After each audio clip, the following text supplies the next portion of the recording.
The Bremen town musicians. There was once an ass whose master had made him carry sacks to the mill for many a long year, but whose strength began at last to fail, so that each day as it came found him less capable of work. Then his master began to think of turning him out, but the ass, guessing that something was in the wind that boded him no good, ran away, taking the road to Bremen. For there he thought he might get an engagement as town musician. When he had gone a little way he found a hound lying by the side of the road panting, as if he had run a long way. "Now, hold fast. What are you so out of breath about?" said the ass. "Oh dear," said the dog, "now I am old, I get weaker every day, and can do no good in the hunt, so, as my master was going to have me killed, I have made my escape. But now, how am I to gain a living?" "I will tell you what," said the ass, "I am going to Bremen to become town musician. You may as well go with me, and take up music too. I can play the lute, and you can beat the drum." And the dog consented, and they walked on together. It was not long before they came to a cat sitting in the road, looking as dismal as 3 wet days. "Now then, what is the matter with you, old shaver?" said the ass. "I should like to know who would be cheerful when his neck is in danger," answered the cat.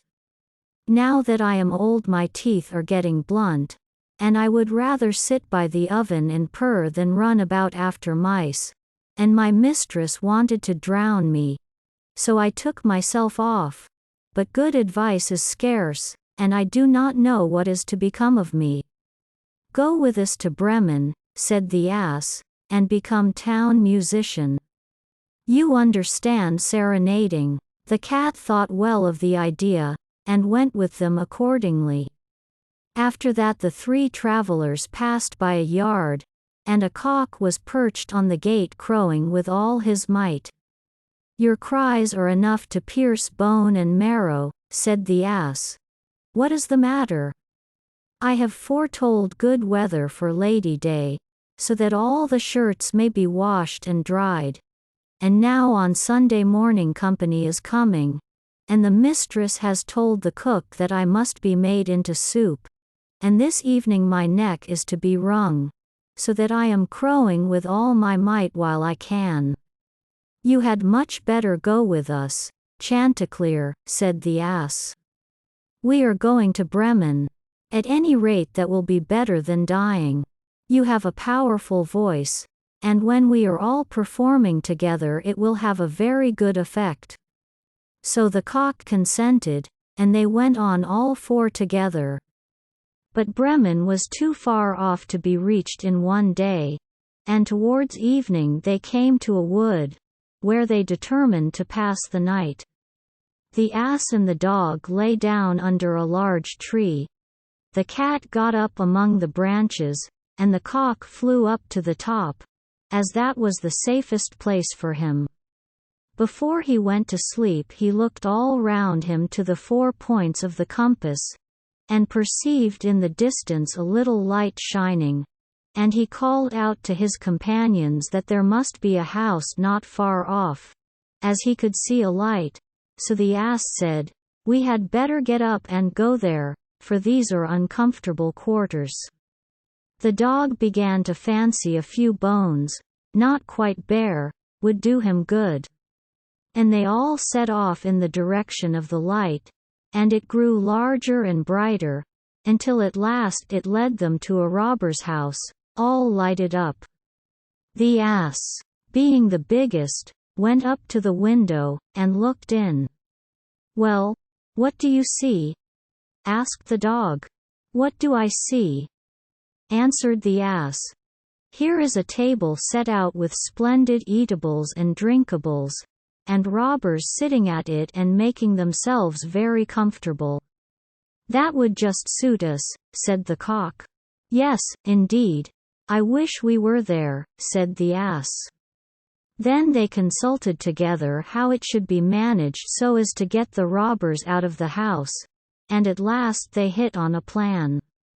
The ass was to place his forefeet on the window sill, the dog was to get on the ass's back, the cat on the top of the dog, and lastly the cock was to fly up and perch on the cat's head.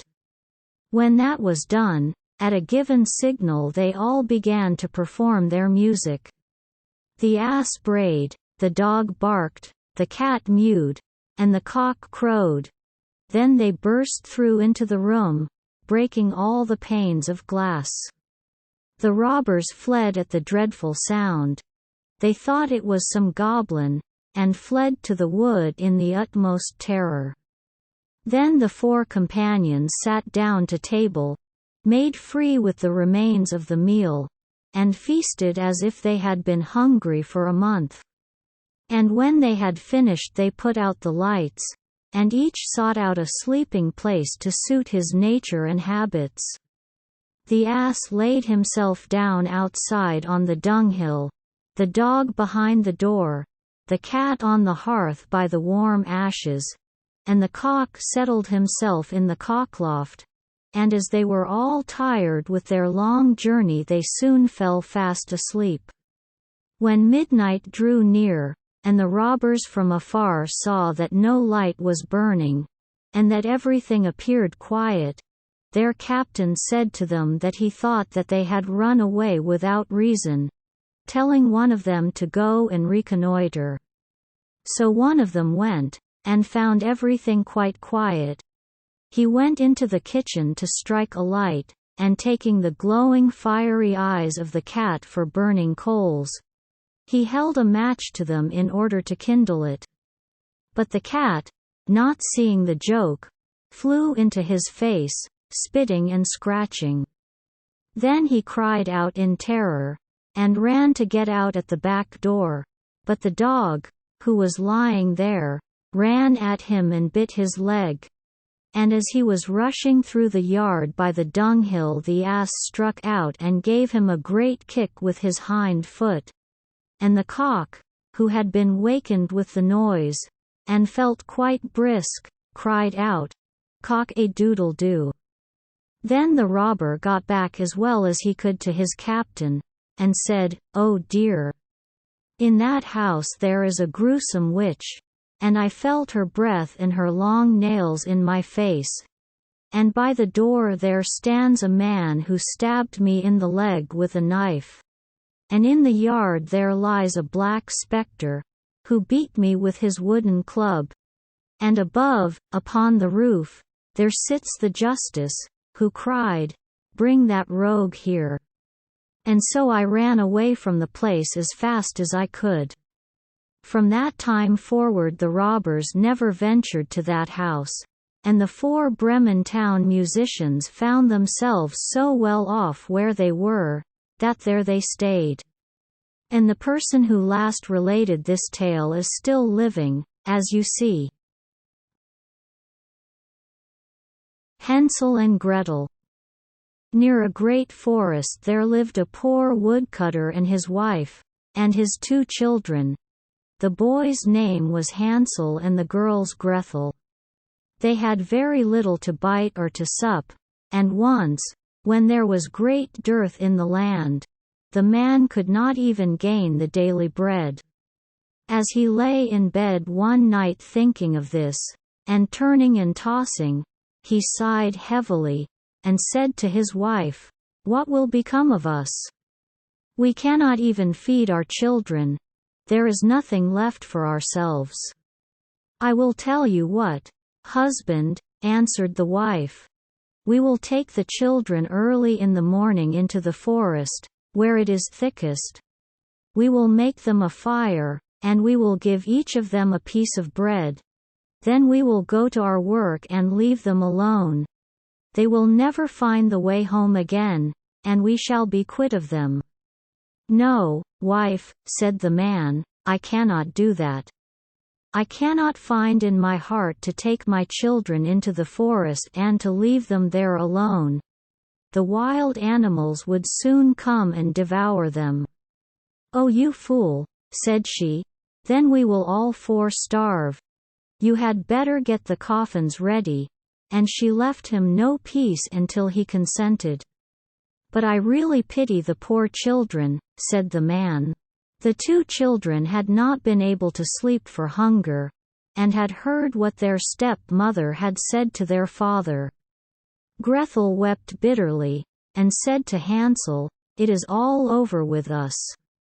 "Do be quiet, Gretel," said Hansel, "and do not fret. One will manage something."